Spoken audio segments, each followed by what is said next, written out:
We was down in Savannah, Georgia. We was running a race there, and we was going to North Wilkesboro, I believe it was.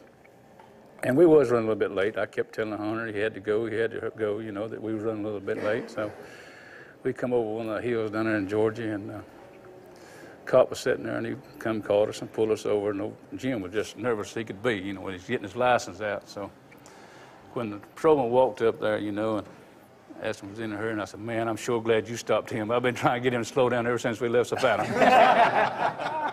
Jim looked at me, and then he didn't have no money. You know, he wasn't going to charge him but $10.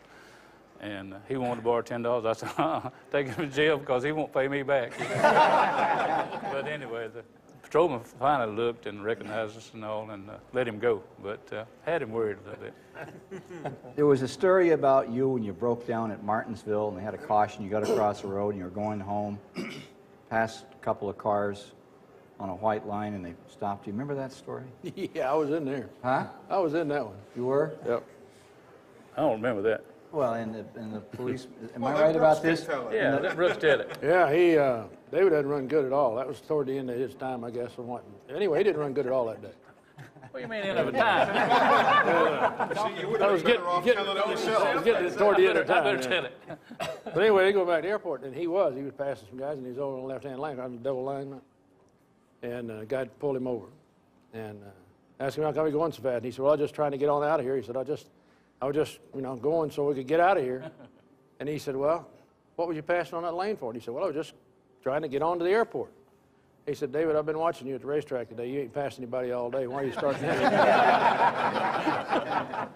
Let me tell you a racing story on him at Martinsville.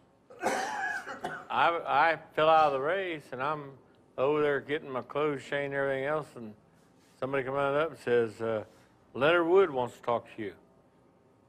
David needs some relief. So I got my uniform all back on, my helmet and everything. I run over there, and Leonard says, David's not feeling good, and he wanted to know if you'd relief for him. Yeah. So I'm standing there, and Leonard said, now David said he got, the brakes aren't good, and I said, Leonard, that ain't nothing. I've been driving out brakes all day since I've been here. I said, yeah, it's no problem. So I get in this car, and I go out there, and the brake pedal's all the way up to the top, and I mean everything, and I take off. I finished third, did I not, Leonard?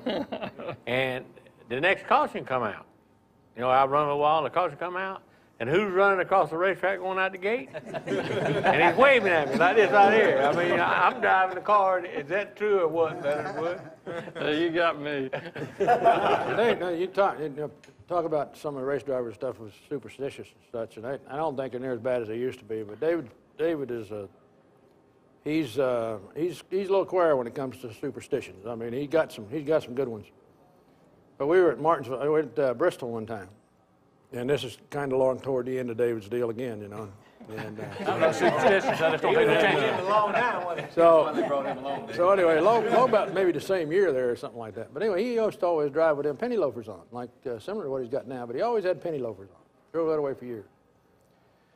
And so he had told me, he said, this was in the early 70s, I guess, or somewhere along in there. Well, no, it was later than that. But anyway, he had told me, he said, I really don't feel like doing this thing today. He said, you know, if you fall out, he said, come over and see if you can help me out some. You know, I'd like to, I'm not feeling good or something like that. Anyway, I said, okay. So I thought, man, that'd be great getting, I think it was Woods' car, whose car it was in, I don't know. Maybe it was Holman's car, I don't know. But anyway, boy, I'd like to do that. So I get out pretty early, and we were busting beads in. Everybody sitting in here can remember when we was busting the beads on the right front tires in those days when the brakes, you know. Yeah. And you'd just hear what you heard when you busted the tire was boom, boom. Well, the first one was a tire, and the second one was a wall. And you didn't even have time to close your eyes. I mean, you just, you know, you hit the wall so fast you see the hood fly up before you have a chance to close your eyes. So I'm standing around over, and I get just about halfway over to where David and them was pitting. And sure enough, there was a boom, boom, and it was him. He busted the tire, come off fourth turn, and he slid down and hit the inside wall, and bounced off the inside wall. Well, it kind of rang his bell a little bit. Now, this is Hutch telling the story, and I think this is probably true. Dick Hutchins we're talking about. So David kind of gets all of his stuff together, and you've always heard, you know, a train hit the car and it knocked all their shoes off, and everybody got, you know, or you hit a truck, hit them so hard that it knocked their shoes off and all that stuff. Well, David evidently, when he kindly started coming to, he looked down and his shoes was in the floorboard like this, and right under the brake and clutch pedal. Barefooted. Off his feet. I mean, the shoes were just sitting there right under the clutch pedal, brake pedal. So Hutch jumps the wall and starts honking, and David hollers at him and says, "Hutch!" And Hutch says, "Yeah, what do you want, Pearson?" He said, "Oh, thank God I'm not dead." He said, "You know, I'm not dead." He thought, he looked at it and seen his shoes, and he knew that everybody always got their shoes knocked off when they got killed. You know, and so he thought he was dead. During a wreck, I've always heard if you knocked your shoes off, a lot of them got killed. If you could holler at him, why would you think he's dead? And he says, "'Cause you don't know." I didn't know where he Ken, did. while we're talking, I want to thank Pearson. You know, as a very young boy, he was my hero. You know, when I was Lord in have grammar mercy. school, He was driving. he was I running, used to slip running under west the of Cup car fence. when I was working in a service station. No, I used to slip under the fence to watch David Pearson drive.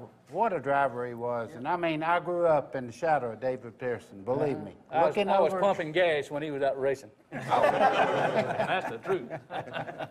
While we're on Pearson, we was down in Atlanta running, and it was a track that in a time that new tires really helped. And you know, Janet Guthrie was a very good race driver. And she'd come in and put on a set of new tires. Well, she was running David down. I mean, closing fast. He says, "I got to have some tires. Come right down the road." He told me once she never outran him. No, I'd stop. These clips are great, but to see full episodes, go to countryroadtv.com.